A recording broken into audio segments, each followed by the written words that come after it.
Welcome to Flying the Coop, a podcast about rethinking how business works and who it should work for. We are Janelle and Anna, small business owners learning in public as we turn our company, Strange Birds, into a worker-owned co-op.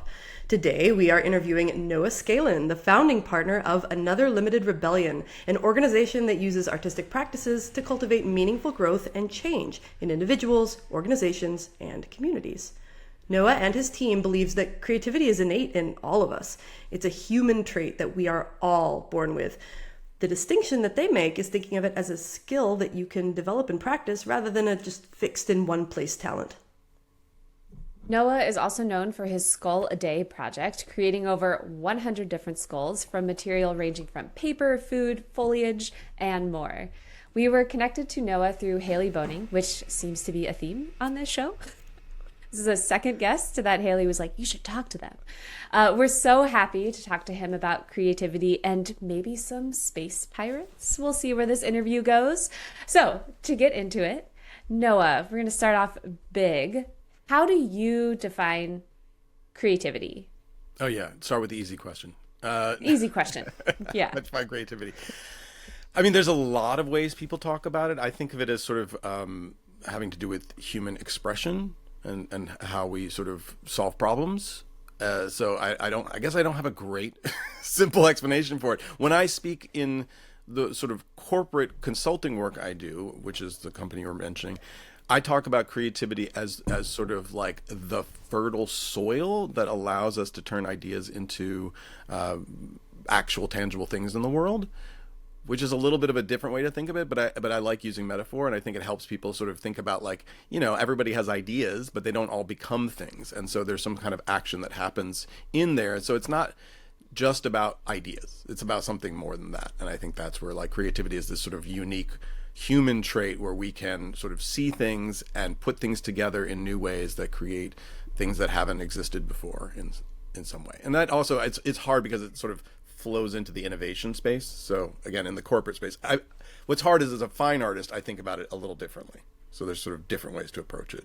But as a consultant, that's sort of how I go down that path. And I really now should write down a very clear definition that I can just read to people, because you got me. Well, now I want to know how you think about it as a fine artist. Yeah, I mean, I think that's where I started at, which is like that expression piece, because I think of like creativity as sort of this energy within me that is sort of the stuff that allows me to process everything that I'm taking in and then turning it into something else that I'm outputting. And so, especially because there's so much that happens and I literally just was talking to the people who wrote about like the science of creativity. And so thinking a lot about that aspect of like what happens in human brains and physical, this is a physical thing, right? Versus what's happening technologically, where things are happening in a computer. We're not like that. And so we have this subconscious that we can't really see what's happening in, right? This forebrain where we're picturing things and we're investigating, like, oh, if I do this, that, I'm thinking about this. But then there's something that happens that we can't investigate. It just happens and it kind of just pops forward. And so that is sort of what I'm thinking about, is that, like, creativity is mysterious in that way. That is why my work exists, essentially, because I think it's something that people do get a little like, oh, it's so abstract and confusing and it happens. And when I use that metaphor about dirt, that's really what that is like. When you grow things and you put the seed in the soil, it's invisible to you what's happening down there. Like, we've all seen those little time-lapse things where like something's going on down there, right? But we can't normally, right? So it's just like a mystery, but then if you do things right, something pops up out of it. And it's exactly like that. I don't know if that was helpful, or if I actually made things more confusing. It is. No, I want to say poetic stuff, like creativity is an act of genesis, and it's like the magic of transformation. And you're bringing out the beat poet in me. So you mentioned like the word innovation, which is maybe more often the thing that businesses tend to angle for. Do you see a distinction between those two things? Yeah, absolutely. And I think because when we get into the corporate space, not just corporate, but, nonprofit, organizational, government, innovation is a fairly accepted, like, across the board necessity. And most organizations we work with prioritize it everywhere in the world, regardless of industry.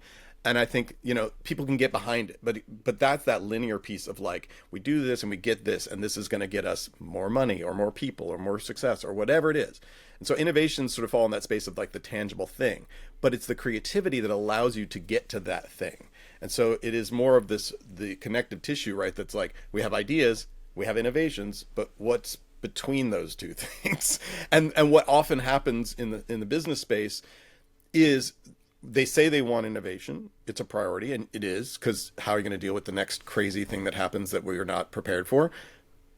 But how do you get from asking everybody to brainstorm to that actually manifesting? And so there's some structural ways that people manifest innovation. There's things like people use tools like design thinking, but the reality is that that's more about like product development tools, whereas the human development is what we were talking about. And so really like developing people's creative capacities. And you said at the beginning, we talk about this idea of creativity as a human trait, which there's data for and there's science for, but there's also just history. You can look at cave paintings and you can see human creativity being expressed 50,000 years ago. And then I actually just wrote about the oldest human created art that was even much, much older than that.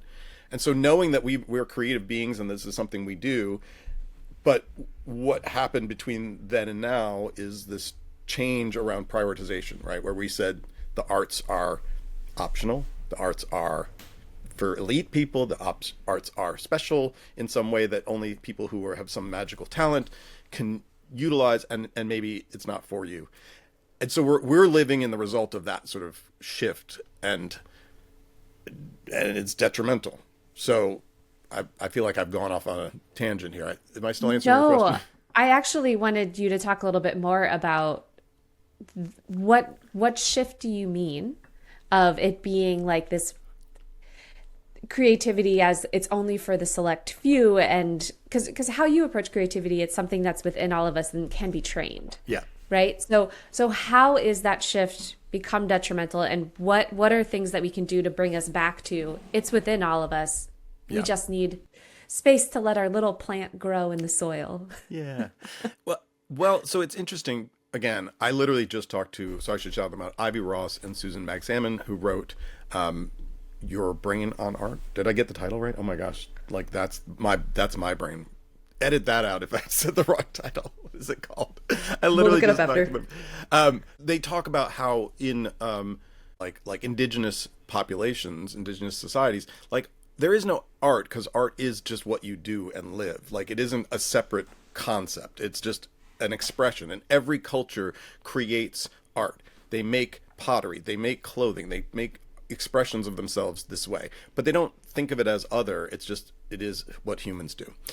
And so this has been around a long time is what I'm saying. Like this transformation happened a while back, and it has to do with a lot of cultural shifts that happened around Industrial Revolution, but also before that, and all there's tons and tons of reasons why this has shifted. But what's interesting is for me to be, my background is as an artist, not as a business person.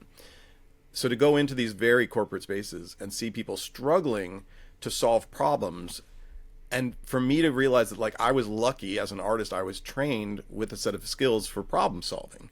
And so that really is the sort of seed of what our work is about. And and credit to my sister, because she really is the one who saw me kind of doing this. I kind of fell into this work because I had made the Skull a Day project, which by the way was 365 skulls, so well more than 100.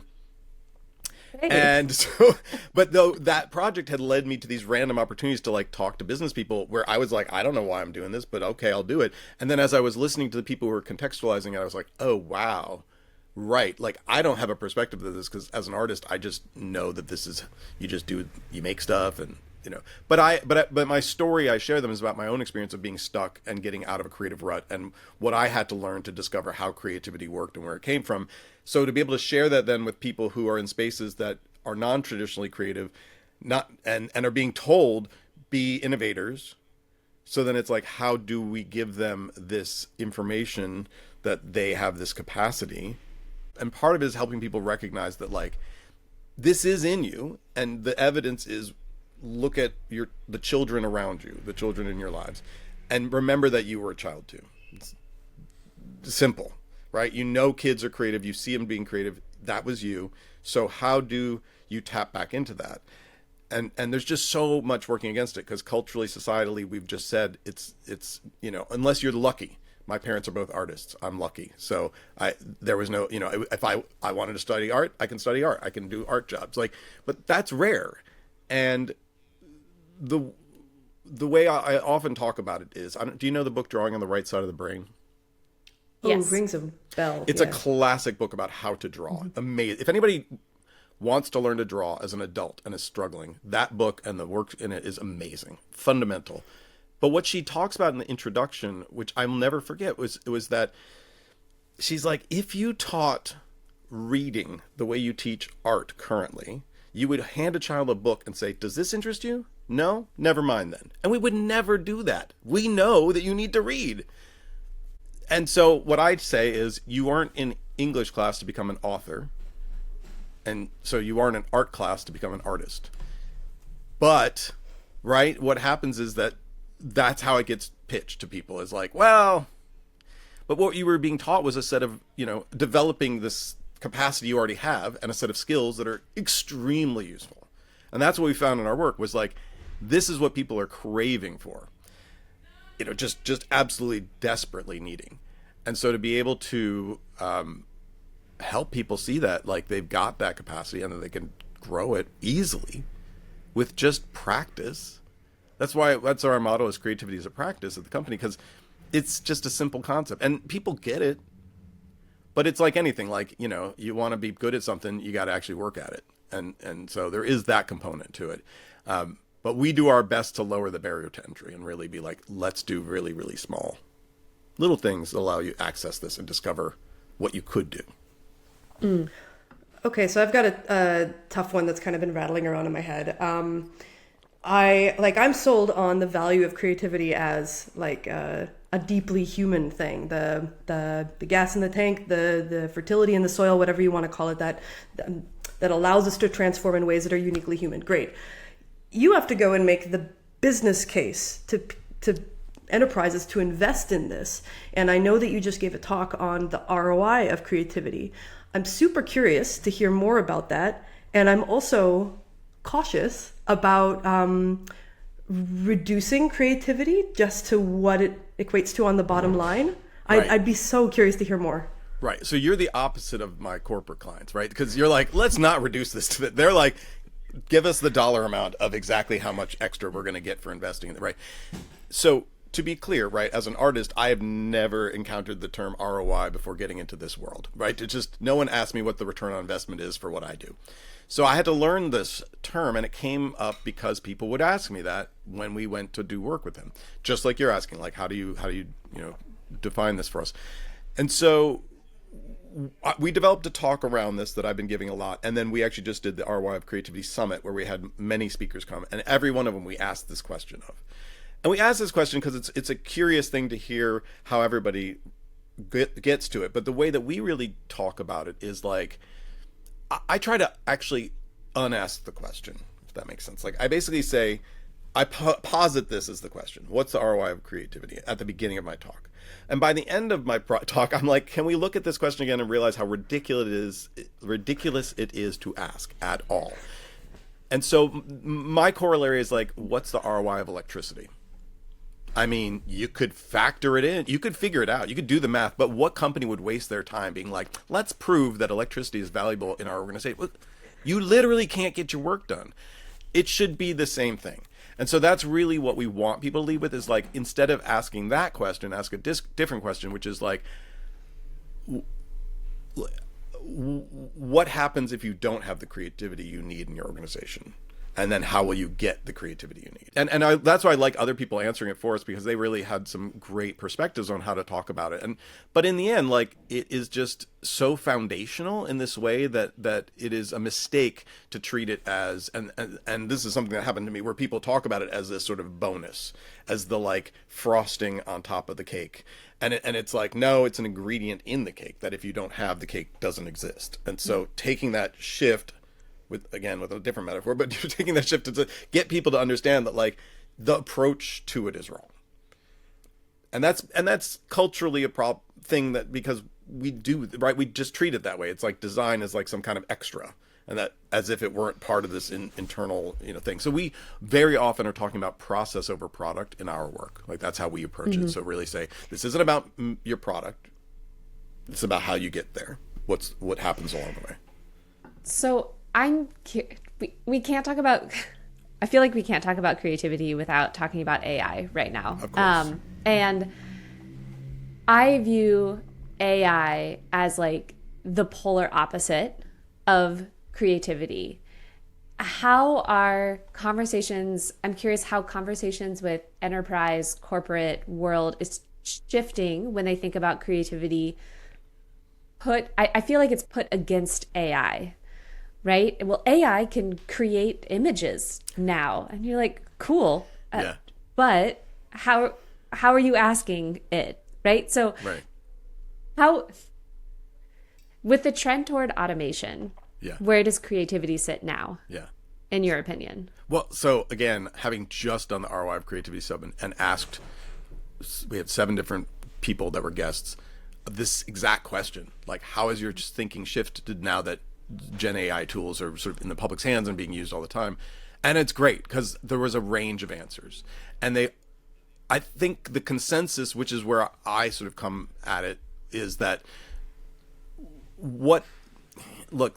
it's technology. There's always going to be a new thing. It's always going to be hyped when it comes out as the solution to everything. It will calm down and we'll see what it's really for. And it's not for what I think consumer level people are encountering, which is like, it can make songs and pictures. Yeah, but they're garbage. And if you wait a year, anything you look at, you'll be like, this was so obviously AI. Like, why? And then super hyper realistic video that's going to confuse everyone. Like that just exists. That's what it is. It's not really for that. It's really for behind the scenes, getting stuff done more efficiently. Like you said, like making things more efficient. That's great. There's tons of stuff I don't want to do. I would love for technology to do for me. What I don't want it to do is make creative work for me, because that's actually the fun part of my job. Why would I farm that out?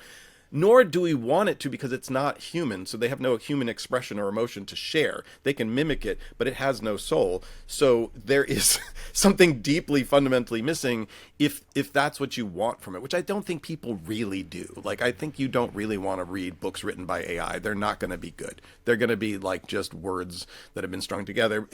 Look, AI, in reality, if you take away the hype, all it's doing is an aggregate machine. It's just taking everything that's out there and then spitting out the most average version of it for you. That can be useful if you need a very average written press release, or I just, from the context about how I think about it, or quiz questions for my students. Like, great, listen to this podcast and write some questions for me. Good job, AI. Thank you. But it isn't thinking, and I think that's what's hard for people, is that it's presented as a thinking thing. This isn't actual artificial intelligence. This is large language models, which are essentially only just looking at everything that exists and then guessing the next logical thing. Like, I think people, it's just, the hype is so big and it's so pressured on everyone to like respond to this, because it's been inserted into everything you use now. I think that's what's so hard, is it's like you're going, I guess I'm supposed to use this because now it's default settings. And every company is the same way. They're telling employees, like, you have to use this because we heard it's going to be efficient. But the data hasn't shown that yet. Like, when you actually look at the studies, it's not necessarily saving people time or money. So I think, again, it's so new, it's so overwhelming. I think turn off the fear component of it, because I think when you respond out of fear, right, the choices you are making aren't necessarily the best for you. And so how do we sort of look back? And so one of our speakers, Kirby Ferguson, who, if you're not familiar with, is an excellent video essayist. He made a great series called Everything is a Remix. And his more recent version of it includes talk about AI. And then he even more recently made a video called Infinite Remix, which was really directly about this question. And what I love is that he talks about it in a very sane, very practical way, as this is a tool. You can use this tool to do things you might not have been able to do otherwise. It is not thinking, it is not creative, it's not human. And so everybody's response essentially is like, let's emphasize the human right now. What do we do? What's unique to us? And creativity is unique to us. It is not actually something that AI does. It's not creative. It kind of goes through the motions of some creativity in terms of doing some fundamental aspects of like taking existing things, sampling it, remixing it, outputting it. But there's nothing behind it. There's no person there. And I think that's what's the opportunity now as creative people is to talk about that and emphasize that to folks who are confused about what exactly this moment is about. But look, there are people who just need a piece of very generic, crappy art to like fill a space. I get why they're going to use that, and they would have used crappy stock art instead. And like, honestly, people whose livelihood were based on making crappy stock art are going to have to find a different livelihood. Like there, that does change. But people whose job was to like think deeply about things and come up with unique, creative solutions, that's not going away. You've made me think about a recent comic strip from the Oatmeal, Matthew Inman. I don't know if you've seen it, but he put one out Yes. about AI that is quite extraordinary. I thought that was really good. It's beautiful. We'll put all this in the show notes for sure. And I have a theory that popped into my brain, kind of fusing that with what you said earlier about like historically the place of art in society and how we've kind of like lost touch with our own creativity. My theory that is born of the genesis just now, so unfounded. This is creativity in action, folks. Right, here we are. We're now. doing it. We're doing it live. Maybe we, as a general, we think that AI art is good and acceptable because we've lost touch with our own creativity, because we have not gone through the process of creation and like observed that genesis within ourselves and like know the value of doing something slowly and putting the work and intention into it. And like, if we ourselves have not done those things, then my theory is that it's much harder to observe the value of that in others' expressions of creativity. And then when you see an AI output, you're like, yeah, that's pretty much it. Because we haven't gone through it ourselves. And so maybe there's something there of why we as a society haven't developed an eye for like why this stuff sucks, because we've lost touch with it within ourselves. Yeah, I see that. I think part of it too, especially with the visual art component, right, is that a lot of people are daunted by drawing, right, making images, and they think that good image making is realistic image making, that is, the goal is to be able to draw realistically, photorealistically. And so when you have stopped your art education in elementary or middle school, you draw like you did in elementary or middle school for the rest of your life. Like you don't practice it, you don't get better at it. And so then you go, I'm a terrible artist because I can't draw, which is not true, obviously. But then when you encounter a machine that you go, I want a picture of this, that, the other, and it makes it, and you're like, oh my gosh, I could never draw that. And it's helped me express something in my head. Yeah, that's good. I get that. Like in terms of you helping get something out of you that you feel like trapped because you don't have the control to make that happen and you didn't practice it. So there's a benefit there. I can see that. Like you made a thing that you didn't had in your head and now it exists, but because it's not your expression of it, it doesn't have your hand. There is something lacking there. But it doesn't mean like as a prototype machine or help you conceptualize. I could see that use, but then present that as fine art and be like, this is my artwork. That's a different thing. And it's, again, it's just different goals. I think in the, like, the reason to make your own art and physically do stuff is because of what it does to you, like helps you emotionally, mentally, physically. It's a physical action. Even if you're using a computer, you're still, interfacing with your physical body. But when you type in something and then let it do it, like you don't participate in that process. And so it's just a different thing. I think it's just hard because its output is, nice enough looking artwork that people who have been told they're not good at art are like, well, now I can do this. And I'm like, I get it. Yeah. Yeah.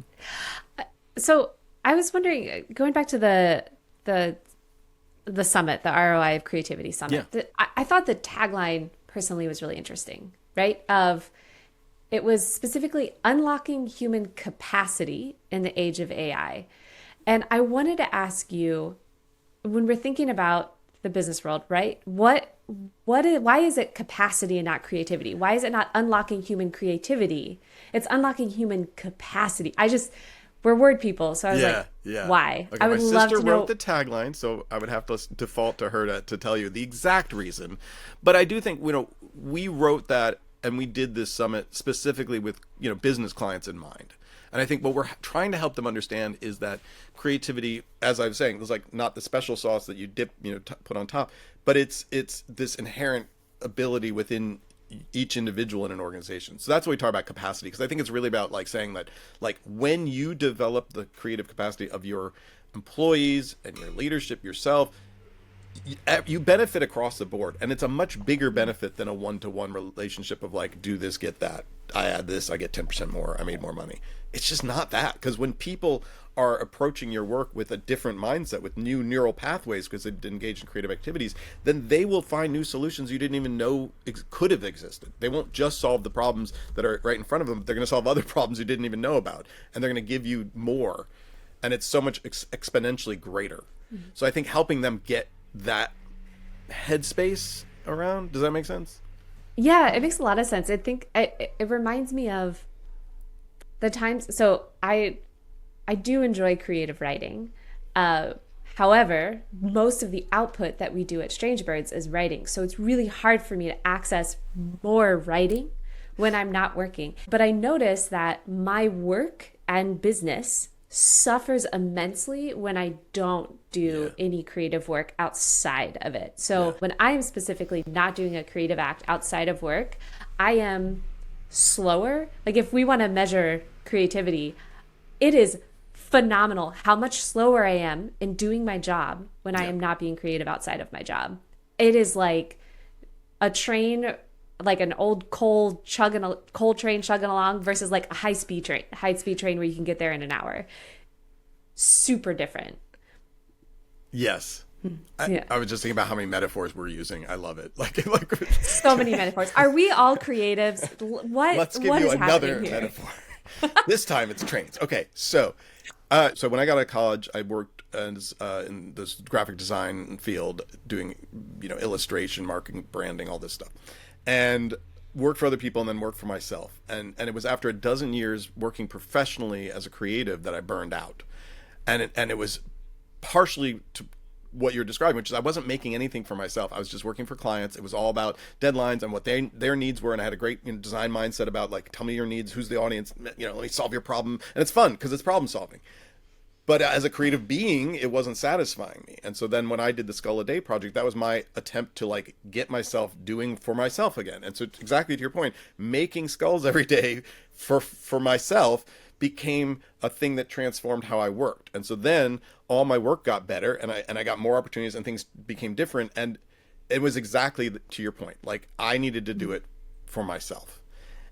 And another metaphor I'll use for people is this idea of like imagining Olympic athletes and level, that they don't stop practicing what they do once they get to that level. They're not like, now I'm great at lifting weights, so I'm done lifting weights. Like, no, or swimming laps. I don't have to swim any more laps because I'm the best at it. We never would think that. But I think with creative folks, there's a tendency to be like, you got it. So now just output forever. And of course you're going to burn out. And so to recognize that this isn't something that is just sort of like, again, to that original concept, it's not just like an innate thing where you're talented or you're not. And if you're talented, then you've got this much talent forever and you can always produce at this level. Whereas it's like, no, this is just a capacity we have, and we can feed it and we can give it nurture it in this way that'll allow us to do more, or we can just use it up and deplete that soil, and just it doesn't work anymore. You can't grow any more things. So thinking of it that way, when I talk to the folks in the corporate space, their experience is like being told, you see that Olympic stage where that guy's lifting that heavy weight? Now it's your turn to get up there and lift that weight. And you're like, but I've never lifted a weight before. And they're like, yeah, well, sorry, like that's your job today, right? Is that they're being told, you've got to be creative on the spot, solve these massive problems. And I'm like, let them go to the gym first. Like, let's do some workouts. Like, let's develop your muscles so that you can lift the weights. And they get it. And they're like, right. They get the gym metaphor. So it's like whatever the one you need to say, look. Yeah, you use the right metaphor. Anna and I literally send each other like sweaty photos after the gym. Like we're on this wavelength. I'm glad it makes sense because I don't go to the gym. So I always am like, is this metaphor making sense? Because I'm making up this idea. No, it's making a lot of sense. I do have to say, it's sweaty photos that are like categorically unflattering, where we like just finished and we're like, did it. Yeah. Oh, that's the rule. It has to be, yeah, worst. kind of. There's no like posing like Yeah. kissy fish lips. It's like, ugh, I'm It's sweating. like from and underneath, the sweat dripping down my chin. Like, yeah, I did it. I love it. Yes. Respect the hustle. Right? Yeah, Okay, so a bunch of what you just said kind of, I think, segues into a thing I wanted to wrap with. You mentioned the Skull a Day project, which I really freaking love. And one of the things that I think is extra cool about it is that it reminds me of a quote of mine that's been like a favorite of mine forever. I've said of mine. I did not make up this quote. I forget who said it. I'll put it in the show notes. That is, the absence of limitations is the enemy of creativity. And it kind of felt like the Skull a Day. Yeah, right? The Skull a Day project is all about that. Like put a severe box around yourself and see what you can do within that box. Yes. And oftentimes really cool stuff comes out of it. Okay, so in the age of AI, I think a lot of creatives, people in creative roles, have started to feel like they are within a little bit of a box, like the walls are closing in on them, and they're not sure what to do with that perceived smaller space. Do you have any words of wisdom for people who find themselves in that position? Yeah. So, I mean, you've touched on one of the big topics that I talk to the corporate folks about, because no one has really an opportunity to work without limitations. If you're working in any professional capacity, just nobody's got unlimited budget, unlimited time, unlimited freedom. And when we do encounter some equivalent of that, where you're like, here's a blank page, write anything you want. Hey, that short story, do anything at all. Here's a blank screen, start. It's not motivating. It's so debilitating. You're just like, I don't know what's the right perfect word, and then you can't do it. And so what I discovered with Skull a Day and what we teach other people is really that the limitations are your friends and that you should embrace them. And that's hard. I get it. And if you feel like you're boxed in, it's going to be very frustrating. But what's funny is often I'll ask people like, hey, what's creativity? Like you asked me, and they'll say getting out of the box. And I'm like, the irony here is I'm going to tell you about getting in the box. Which is so funny, right? Because it's just and afterwards they'll be like, get out of the box. I'm like, I just told you the exact opposite. Get up in that box. Because in fact, right, that's what motivates us to solve problems, is pushing against something. Nothing, no walls, no limitations, going nowhere. The walls allows you to go places. The trick, though, this is what I tell them, is finding the openings, right? So when you are surrounded by those walls, where's the door? Where's the window? Where's the place that you can go places because you've now got this pressure? And so for me, it's about pressure. Like, how much pressure will cause you to act? Too much, I get it. That shuts you down too, and people get overwhelmed. Not enough, same thing. So finding the right amount. And so what I do now is I identify the limitations that I'm presented in the opportunities I'm given, and then I add more as needed until I get to the point at which now action is happening and I'm coming up with ideas and solutions. And so I think it's really like, if for folks that are experiencing it currently and are like, there's nothing but walls, check to see that you're not just ramming your head into the wall, because guaranteed that's going to use up your energy and your capacity for creativity, because you're just going to be like, I got nothing, because all I'm doing is fighting this new rule, this new law, this new limitation that got put on my plate. Instead of saying, okay, right, this is what it is, we got this one, now what? How do we turn it around? How do we use that to go places? And when you look at some of the biggest innovations and most interesting solutions and creative results, it came from that place. Someone was like, this is what all I had to work with. I only had this material. So instead of being like, if only I could get past this and find some other materials, they went, well, then that's what I'm making out of. And then suddenly they made something new and everyone was like, wow, who knew you could do that? That's where really exciting stuff happens. But it takes a mindset shift. And I think that's hard when, again, it's sort of the scarcity mindset, the fear mindset, the Carol Dweck stuff around this, like, is basically that, which is like, when you're in that place, you don't see any opportunities and nothing can happen. So it is, how do you sort of give yourself that chance to see opportunities? And that's also why with our company, what we do, so we do this thing called a creative sprint, which is essentially just teaching people to practice creativity with very small activities using prompts, not AI prompts, but prompts that are like, hey, something so that your page isn't blank, right? So that if I said your short story is about this, you can only use 6 words, suddenly you're like, okay, now I got a limitation, right? So that allows people to get started because then their brains start functioning. So showing people through little activities like that, little practices, the little gym thing, going each day, practicing, getting better, then allows you to have the big solutions for the big problems. So that when you are like, oh no, I've been handed this new world where AI has taken away this type of work that I used to do, you're going to find those answers. You're going to see the opportunities that are in front of you because you've been practicing your ability to do that. I wonder, just to kind of go back to what you said when you were doing graphic design and illustration and you burned out after 12 years because you weren't doing any creative work for yourself. And then I'm thinking about, we're on LinkedIn. We have to be on LinkedIn because work. And I follow a lot of copywriters because I was very much in the copywriting world for a while. And the number one conversation has been like, oh, M dashes, blah, AI. I'm like, no one cares I don't care about it. I'm going to use M dashes when I want to use M dashes. I love an M dash. But I feel like it's a conversation that it's like butting your head against the wall versus finding the window. And I think going back again to me talking about the times where I really struggle with work is when I'm not doing creative practices outside of work. Perhaps this is everyone's Noah at 12 years burnout moment, right? Where you realize I need 365 days of skulls. And maybe this is, if you're a professional creative and you're struggling with the advent of AI, it's all of our wake ups of like, we need some skulls. Like we need to remind ourselves not just what the client needs and a target audience and all of these constraints of work, but us, our creative practice. So that's my big takeaway from this. I don't know if that's a good summary or not, but that's what I'm holding in my heart going forward. I think there's the episode title, We Need Some Skulls. we need some skulls, people. Can it be the episode title? I don't see why not. This was freaking amazing. Okay. But I would be remiss if I did not ask you while this thing was still on about the League of Space Pirates. Yes. What do you want to know?